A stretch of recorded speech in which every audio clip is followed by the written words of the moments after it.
आज हम अमराईवाड़ी विधानसभा के विधायक श्री जगदीश पटेल जी के साथ मौजूद हो, जो हाल ही में यूपी में चल रहे चुनाव के प्रचार में अयोध्या गए हुए थे। आज क्या माहौल है, आज माहौल में उनसे जानेंगे। सर, अभी आप यूपी में चुनाव प्रचार के तहत अयोध्या गए हुए थे, क्या माहौल है सर यूपी में? यूपी में बहुत ही माहौल अच्छा है। लास्ट इलेक्शन से भी ये इलेक्शन में हम ज़्यादा सीटें लेंगे। पूरा का पूरा मैं अभी अवध क्षेत्र में हूँ, मगर एंटायर यूपी में अभी भगवा छाया हुआ है। योगी जी, मोदी जी जो काम किए हुए हैं वो काम के बारे में लोग बहुत ही सेटिस्फाइड है और भारतीय जनता पार्टी अगले समय में सरकार बना रही है। सर, आप बोल रहे हैं कि यूपी में भगवा लहराएगा और योगी मोदी के कामकाज से प्रजा बहुत प्रसन्न है, लेकिन ऐसा कहा जा रहा है कि यूपी के कुछ गांव ऐसे हैं, कुछ जिले ऐसे हैं जहां पे विधायकों और एमएलए एमपी एमएलए को जाने के पर प्रतिबंध है। वहां पे बोर्ड लगा दिए गए हैं कि भाई कोई भी यहां पे बीजेपी का सदस्य या कोई भी सांसद या एमपी कुछ भी यहीं पे एंटर नहीं करेगा, उसको नॉट अलाउड। नहीं, ऐसा मेरे ध्यान में तो कोई आया नहीं है, मगर जो आप बता रहे हो इसमें ऐसा भी हो सकता है कि जहाँ जो अपने को भारतीय नहीं समझते हैं, अपने को हिंदुस्तानी नहीं समझते हैं, ऐसे लोग भी बहुत सारे लोग हो सकते हैं कि वो गांव में ऐसा कुछ हुआ होगा। बिल्कुल सर, जैसे कि हम बात करें जात पात का कि अभी जो चुनाव है, ऐसा कहा जाता है कि यूपी का रास्ता ही दिल्ली जाता है। तो यूपी में जो अभी जात पात का प्रभाव पड़ा हुआ है, उसको लेकर के क्या कहना है सर आप? हाँ, पिछले सालों में भी अगर हम पास्ट देखें तब भी वहाँ सपा, बसपा, कांग्रेस ये सभी पार्टियों ने वहाँ इतना बंटवारा कर दिया है कि आप फला समाज के हैं, आप फला समाज के हैं, ऐसा किया हुआ है। मगर भारतीय जनता पार्टी तो विकास का काम को लेके और ये 5 साल योगी साहब ने जो काम किया है वो काम लेके हम गए हैं। तो जात पात प्रांत धर्म संप्रदाय उसको ऊपर उठ के हम विकास के नाम से ही मत लेने जा रहे हैं। बिल्कुल, जैसा ऐसा कहा जा रहा है कि वहाँ पे कानून व्यवस्था के तहत भी विपक्ष पार्टियों के द्वारा सवाल उठाए जा रहे हैं। ऐसा कहा जा रहा है कि हाथरस कांड हुआ, लखीमपुर केरी कांड हुआ, ऐसे बहुत सारे कांड हुआ। लखीमपुरी में जो गृह केंद्रीय के राज्य मंत्री हैं, उनके टेनी साहब हैं, उनके बेटे ने खुद किसानों को, जो हमारे अन्नदाता कहे जाते हैं, उनको गाड़ी से कुचल दिया। उसके बारे में आज तक कोई कार्रवाई अभी तक पेंडिंग चल रही है। उनको इस्तीफे की मांग की गई टेनी साहब की, उनका भी इस्तीफा अभी तक नहीं हुआ। क्या कहना उसके बारे में? अगर ऐसी वाहियात बातें होती है तो उसके रिप्लाई दिए नहीं जाते। फिर भी मैं कहता हूँ कि आप पूरा का पूरा यूपी में कहीं भी चले जाइए, 5 साल पहले शाम को 6 बजे के बाद में कोई इंसान बाहर नहीं निकल सकता था। अपनी बहू बेटियों की इज्जत का सवाल था। आज मैं देख के आया हूँ, रात को 12 बजे अपनी स्कूटी लेके, अपनी एक्टिवा लेके बच्चियाँ रोड पे घूम रही है। उससे ज़्यादा लॉ एंड ऑर्डर क्या हो सकता है? रही बात आपने जो बताई वो तो अभी सब जुडिशियल मैटर है, वो उसके बारे में अभी कहना वो ठीक नहीं है। मगर हम किसी को भी, भारतीय जनता पार्टी, योगी सरकार, कोई भी हो, लॉ एंड ऑर्डर के बारे में कोई समझौता नहीं है। उसका जब भी, जहाँ भी, जैसे भी जो होगा वो बिल्कुल जनता जनार्दन के फेवर में ही होगा। बिल्कुल, जैसे कि जो विपक्ष पार्टियां हैं वो भी आरोप लगा रही हैं, आरोप प्रत्यारोप का दौर चालू है। वो ऐसा कह रही हैं कि योगी सरकार में कानून व्यवस्था एकदम ढह गई है, कानून व्यवस्था नाम की कोई चीज़ नहीं रह गई है, क्योंकि आए दिन यहाँ पे लड़कियों पर बलात्कार, हाथरस जैसा बड़ा कांड हुआ है। फिर भी यहाँ पे ऐसा कहा जा रहा है कि कानून व्यवस्था हम बनाए रखें। किस तरीके से? आप देखिए, 5 साल पहले का रिपोर्ट देख लीजिए, चाहे सपा, बसपा, कांग्रेस और योगी जी का काल, ये 5 साल में आपको 80-20% का डिफरेंट दिखाई देगा। पहले जो हुआ करता था उसमें बहुत ही कटौती हुई है। हो सकता है 2-4 केस हुए हैं, वो भी नहीं होने चाहिए थे, मगर हुए हैं। फिर भी मैं कहता हूँ कि लॉ एंड ऑर्डर की सिचुएशन, आप कोई भी गांव में चले जाइए तो महिलाओं को पूछिए, बच्चियों को पूछो, बुजुर्गों को पूछो, तो वो एक ही बताएंगे कि लॉ एंड ऑर्डर के बारे में जो पहले गुंडा राज हुआ करता था, आज अभी वो नहीं है। अभी लॉ एंड ऑर्डर बिल्कुल प्रॉपर है और वो लॉ एंड ऑर्डर की वजह से ही भारतीय जनता पार्टी योगी साहब को मत दे रहे हैं। बिल्कुल, जैसा कि विपक्ष पार्टियों का सर ऐसा भी कहना है कि जब चुनाव आता है तो बीजेपी सरकार कहीं पाकिस्तान का मुद्दा लाती है, कहीं हिंदू मुसलमान का मुद्दा लाती है। इस तरह के जातिवाद का मुद्दा ला करके रख देती है। मतलब ये प्रॉपर जो इन्होंने विकास किया, विकास की कोई बातें नहीं करते हैं। जो ईमान बेरोजगार हैं उनकी कोई बातें नहीं करते हैं। बस हिंदुस्तान और पाकिस्तान इस तरह की बातें क्यों आ जाती है चुनाव में? नहीं, उनके पास कोई मुद्दे नहीं हैं, इसलिए ये मुद्दे उछाल रहे हैं। हमने तो बोला है कि 23,000 करोड़ से भी ज़्यादा लागत से जो अभी वहाँ रोड बना, माननीय प्रधानमंत्री नरेंद्र भाई मोदी ने पिछले ही महीने जो लोकार्पण किया था, तो वो 550 किलोमीटर का 6 लेन रोड, वो विकास है। आज 24 आवर वहाँ बिजली मिल रही है, वो विकास है। गन्ने का भाव बढ़ाया है, वो विकास है। लगातार 2 साल से गरीब और मध्यम वर्ग के लोगों को जो राशन दिया जा रहा है, वो विकास है। आप समझो कि कोरोना के कार्ड जब भी स्टार्ट हुआ तब से अभी तक हम राशन फ्री में दे रहे हैं, वो विकास है। वहाँ बड़ी बड़ी कंपनियाँ आ रही है, डिफेंस का हब बन रहा है, रेलवे की फैक्ट्री लगी है, स्पेस एप्लीकेशन की फैक्ट्रियाँ लगी है। बाहर के लोगों फॉरेन करेंसी वहाँ आ रही है, वहाँ अपनी फैक्ट्रियाँ लगा रहे हैं।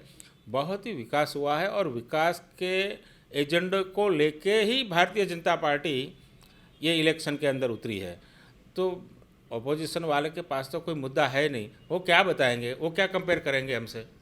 अपोजिशन में तो बेरोजगारी के बारे में भी सर बोलते हैं कि बेरोजगारी यहाँ पे मोदी सरकार जब से आई तब से बेरोजगारी का जो चरण है वो बहुत तेज़ी से बढ़ा है, क्योंकि किसी भी रोज बेरोजगार को नौकरी नहीं मिली। युवान लोग ऐसे भटक रहे हैं। किसी प्रकार की कोई गवर्नमेंट जो जैसे कि भर्तियाँ आया करती थी, आर्मी की भर्ती, ऐसे भर्तियाँ, वो सब भर्तियाँ पिछले कई सालों से नहीं हुई है। अगर भर्तियाँ होती है तो पेपर लीक हो जाया करते हैं, और कई बार ऐसे एग्जाम होती है पेपर लीक किस तरह से होती है जब इतनी गोपनीय चीज़ों लीक किस तरह से होती है? लॉ एंड ऑर्डर की सिचुएशन को मद्देनज़र रखते हुए मैं ये बताऊंगा कि अगर कहीं पेपर लीक हुआ है तो तुरंत पकड़ा जाता है। पहले तो ये स्थिति थी कि पकड़ने वाला ही कोई नहीं था। पेपर लीक तो होते ही थे, पेपर तो पहुंचाया जाता था पहले। अभी अगर कहीं भी गड़बड़ी हुई है, कहीं भी लीकेज हुआ है, तो तुरंत ही पुलिस और सरकार, गवर्नमेंट उसको पकड़ लेती है और उसको बंद कर देती है। यही तो लॉ एंड ऑर्डर है। और जहाँ तक बेरोजगारी का सवाल है, आप रोजगारी किसको कहते हैं? क्या सचिवालय में किसी को सर्विस लगी उसको रोजगारी कहते हैं? कोई गवर्नमेंट ऑफिस में सर्विस मिल गई उसको आप रोजगारी कहते हैं? रोजगारी तो यह है कि बहुत बड़ी फैक्ट्रियाँ लगी है, आप टाँकनी से लेके आप हवाई जहाज़ तक वो सभी जो चैनल है वो खुली गई है। तो लोग अपने हिसाब से धंधा रोजगार बढ़ा रहे हैं। जो 5 लोग को रोजी रोटी देता था वो आज 25 लोगों को रोजी रोटी दे रहा है। यही तो है बेकारी दूर करने का। मैं समझता हूं कि उससे अच्छा बढ़िया और कोई तरीका नहीं हो सकता है। आप सर्विस गवर्नमेंट के दो तो कितने होंगे? वो हज़ारों में होंगे। हमको तो लाखों करोड़ों लोगों को देनी है रोजी रोटी। भारतीय जनता पार्टी ने ये 5 सालों में यूपी के अंदर बहुत ही रोजी रोटी दी है, बेकार लोगों को काम दिया है। छोटी छोटी इकाइयों के अंदर आप नरेंद्र भाई मोदी की बात करें तो बहुत सारे सेंट्रल गवर्नमेंट के ऐसे प्रोजेक्ट हैं जिसमें 1 लाख रुपया मिला, किसी को 10,000 रुपया मिला। छोटे छोटे बर्तन साफ करने वाले, कहीं नाई की दुकान है, कहीं पंचर की दुकान है, कहीं साइकिल रिपेयरिंग की दुकान है। किसी को भी जो भी चाहिए, तो प्रधानमंत्री ने ये बेरोजगारी दूर करने के लिए और रोज़गार को बढ़ावा देने के लिए ये सब कदम उठाया है। तो मैं समझता हूँ अखिलेश, कांग्रेस और बसपा की जो गवर्नमेंट थी उससे ज़्यादा रोजगारी की तकें उपलब्ध योगी जी की सरकार में हुई है। बिल्कुल, जैसे कि सर आपने कांग्रेस के बारे में बात कहा। कांग्रेस में प्रियंका गांधी मैं लड़की हूँ, लड़ सकती हूँ जैसे सूत्र के तहत आज पूरा लड़कियों को, आज महिलाओं को 40% महिलाओं को उन्होंने टिकट दिया है यूपी में कि महिलाएं क्यों नहीं कर सकती हैं। तो क्या ऐसा नहीं लग रहा है कि महिलाओं के अंदर एकजुटता आएगी और जो वोट बैंक है वो कहीं ना कहीं मतलब बीजेपी के इन फेवर में नहीं रहेगा महिलाओं का? जो बाय बर्थ गोल्डन और सिल्वर के स्पून लेके जो पैदा हुए हैं उन लोगों को मिट्टी का क्या पता चलेगा? वहाँ कैसी मिट्टी है उसको क्या पता होगा? किसी ने एक एजेंडा पकड़ा दिया, वो बोलती रहती है। उन्हीं की कांग्रेस के अंदर जो हुआ है पिछले दिनों में वो ज़रा याद करें तो लड़की हूँ, लड़ सकती हूँ पता चल जाएगा। आपने न्यूज़पेपर में पढ़ा है, इलेक्ट्रॉनिक मीडिया में पढ़ा होगा कि उनके सामने ही पूरा एक झंझावात हुआ था। और जहाँ तक महिलाओं का सवाल है, मैं यूपी के सिलसिले में यूपी के बारे में बोलूँगा कि 3 तलाक का मुद्दा जब मुस्लिम बहनों के लिए आया तो ये बहन जी कहाँ थी? एक शब्द नहीं बोला था। ट्रिपल तलाक को वो समर्थन दे रही थी कि अगेंस्ट में थी, वो बात करे, फिर बाद में बताए कि लड़की हूँ, अकेले लड़ सकती हूँ। उस टाइम भी लड़ना चाहिए था ना। बिल्कुल।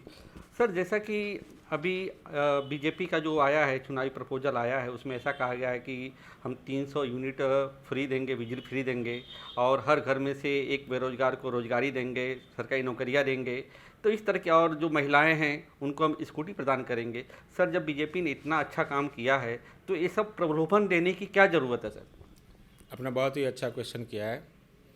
ये बिजली फ्री, पहले तो इलेक्ट्रिसिटी नाम की कोई चीज़ यूपी में थी ही नहीं, न तो वहाँ नेटवर्क था। पावर ग्रिड के द्वारा पूरा यूपी के अंदर, एंटायर यूपी में पहले ग्रिडेशन हो गया है, पूरा ग्रिड की लाइनें बिछा दी गई है। पहले गाँवों में तो कभी लालटेन हुआ करती थी, उस टाइम वो कहाँ फ्री देंगे।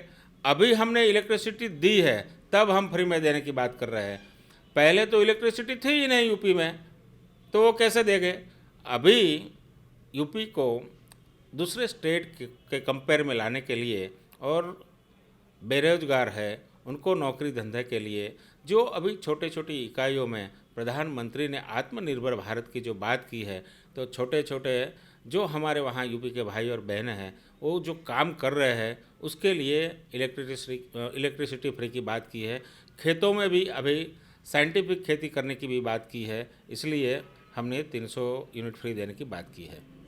बिल्कुल है। जैसा कि समाजवादी पार्टी का भी कहना है कि हमारी जो सरकार थी पिछले 5 साल पहले, तो उसमें भी हमने, हमारे यहाँ पे बिजली, हर गांव में हम बिजली देने का काम कर रहे थे और 22-22 घंटे बिजली आया करती थी। योगी सरकार क्यों ऐसा बोलती है कि हमारे समय में लालटेन ये सब चीज़ जला करती थी? हमने तो बहुत विकास किया, रोडों का विकास किया, हमने जो काम किया है, आज बीजेपी उसी का तो फीता काट रही है। देखिए, आप शहरों की बात करें, एंटायर यूपी में आप वाराणसी चले जाइए, लखनऊ चले जाइए, मथुरा चले जाइए, कहीं भी आप अयोध्या चले जाइए, हर दुकान के आगे जेनसेट हुआ करता था 5 साल के पहले। आज क्या है, वो जेनसेट ऐसे ही पड़ा रहा है, 24 आवर अनइंटरप्टेड वहाँ इलेक्ट्रिसिटी मिल रही है। पहले ग्रिडिंग ही नहीं था, तो इलेक्ट्रिसिटी गांव में कहाँ से आती? वो गलत बात है। बिल्कुल है। जैसा कि सर अभी आप जो चुनावी माहौल यूपी में मचा हुआ है, उसमें क्या मुद्दे रहेंगे सर आप लोग के? योगी सरकार में किए गए काम के मुद्दे रहेंगे कि केंद्र सरकार द्वारा किए गए कार्य के मुद्दे लेकर के आप यूपी में जा रहे हैं? देखिए, डबल इंजन की सरकार है, केंद्र सरकार और यूपी सरकार। ये डबल इंजन की सरकार की वजह से जो इंजन चला है विकास का काम का, विकास के काम के लिए मैं आपको बोलूँगा कि हमने लॉ एंड ऑर्डर, और हर गली में चले जाइए, किसी को भी पूछिए तो लॉ एंड ऑर्डर के बारे में बोलेंगे कि योगी साहब ने जितने भी एंटी सोशल एलिमेंट थे उनको सही जगह पहुंचा दिया है। आज लॉ एंड ऑर्डर की सिचुएशन बहुत ही अच्छी है। तो हम विकास का मुद्दा लेके जाएंगे। हमने 2 साल तक कोरोना के ड्यूरेशन में, पीरियड के अंदर, हमने गरीब लोगों को मुफ्त में राशन दिए हैं। हम वहाँ के रोड और रास्ते, वहाँ का इंफ्रास्ट्रक्चर जो अब नया बन रहा है, वो विकास का काम लेके हम जाएंगे। हर गांव के अंदर, हर ज़िले के अंदर, कोई भी गांव में आप चले जाइए, एक भी गांव ऐसा नहीं होगा कि वहाँ काम चलता नहीं होगा। उसका मतलब ऐसा है कि बीजेपी की गवर्नमेंट आने से पहले काम नहीं हुआ था, वो अभी काम चल रहा है। वही बताता है कि भारतीय जनता पार्टी, योगी सरकार ने बहुत काम किए हैं। वो काम का एजेंडा, विकास का एजेंडा लेके ही हम अभी चुनाव में निकले हैं।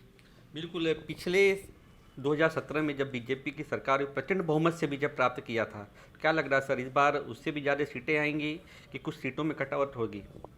नहीं, हम बिल्कुल मानते हैं कि पिछले इलेक्शन में हमको जो भी सीट मिली थी उसमें गिरावट नहीं आएगी, मैं समझता हूं, और हमें विश्वास भी है।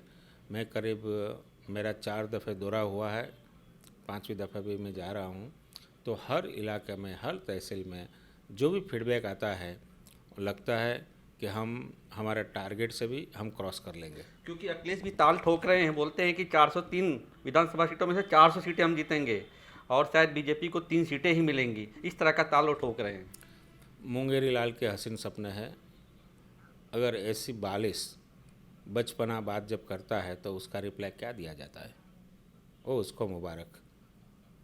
कहाँ दूर जाना है, 15 दिन के बाद में पता चल जाएगा कि किसको कितनी सीटें मिलती है। उसकी साइकिल का पहिया भी नहीं रहेगा, न तो पैदल रहेगा, कुछ रहने वाला नहीं है। कैमरामैन मुकेश परीक के साथ में मैं प्रदीप यादव, पंचायत न्यूज, अहमदाबाद।